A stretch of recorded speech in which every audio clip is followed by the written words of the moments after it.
गुरु पारस को अंतरै जानत है सब संत।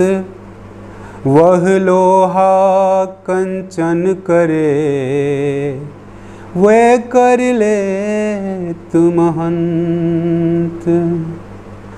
गुरु पारस को अंतरै जानत है सब संत। वे लोहा कंचन करे वे कर ले महंत। आप सबको साहब बंदगी।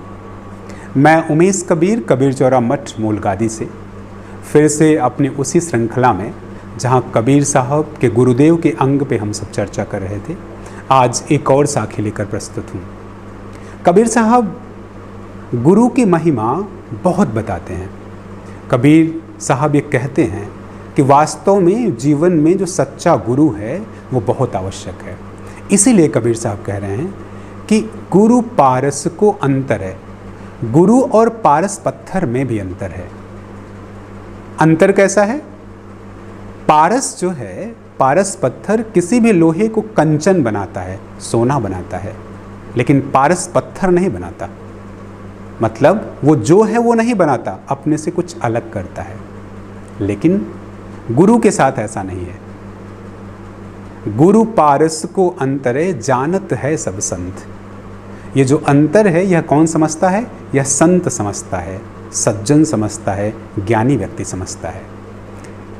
इसीलिए यही कारण है कि गुरु और पारस पत्थर में भी अंतर है।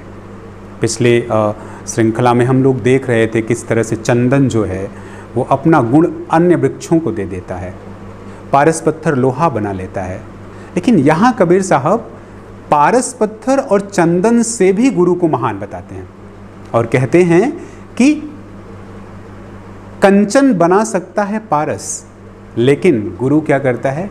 गुरु जो होता है वह शिष्य को अपने जैसा बना लेता है, अपने ज्ञान की धारा में उसे समाहित कर लेता है और वह स्वयं जो है वह बना लेता है।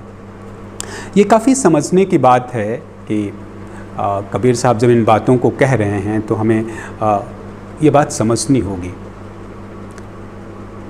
हमारे जीवन में अगर देखा जाए तो आज गुरु की भूमिका काफ़ी परिवर्तित हो चुकी है। समाज गुरु को काफ़ी अलग ढंग से लेता है। लेकिन कबीर साहब जिस गुरु की बात कर रहे हैं वो अत्यंत ही पवित्र है। और अगर गुरु ऐसा मिल जाए तो कबीर साहब ये कहते हैं कि सब कुछ देकर भी उस गुरु को स्वीकार करना चाहिए। क्यों? क्योंकि गुरु कोई भेद नहीं करता। उसके बाद जो कुछ है वह सब कुछ अपने शिष्य को समर्पित कर देता है, सब कुछ अपने शिष्य को दे देता है। यही कारण है कि हमारे दैनिक जीवन में हम जब कभी भी तमाम जगहों पे पढ़ते हैं और सुनते हैं तो लोगों की लालसा होती है कि उसे पारस पत्थर मिल जाए, क्योंकि अगर उसे पारस पत्थर मिल जाए तो वह अत्यधिक ही धनवान हो जाएगा। लेकिन आप गुरु देखें, जिसे गुरु मिल जाए वो तो दुनिया का सबसे बड़ा व्यक्ति बन जाएगा, सबसे धनी व्यक्ति बन जाएगा। तो इस बात को समझें और सच्चे गुरु की तलाश करें, सच्चे गुरु को पाने की इच्छा रखें और उसके लिए जो भी समर्पण है हर तरह के समर्पण के साथ गुरु के समक्ष प्रस्तुत हों। अब समर्पण की बात अगर है तो जो भी सच्चा गुरु होगा वो अपने शिष्य से कुछ लेता नहीं, कुछ चाह नहीं रखता।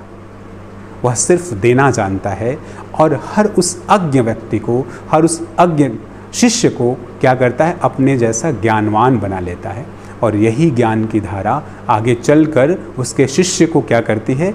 मोक्ष तक या जीवन के सुखों की ओर ले जाती है। इसलिए इस बात को समझना आवश्यक है कि कबीर साहब के जो गुरु हैं वो वास्तव में वो स्वयं आत्मा भी है, वो स्वयं ऐसा कोई पुरुष भी है। वह गुरु के रूप में ईश्वर भी हो सकता है, वह गुरु के रूप में कोई भी हो सकता है जो हमें वो प्रकाश दे दे। इसलिए कबीर साहब की इस साखी को समझें और गुरु के महत्व को भी समझें। जी धन्यवाद।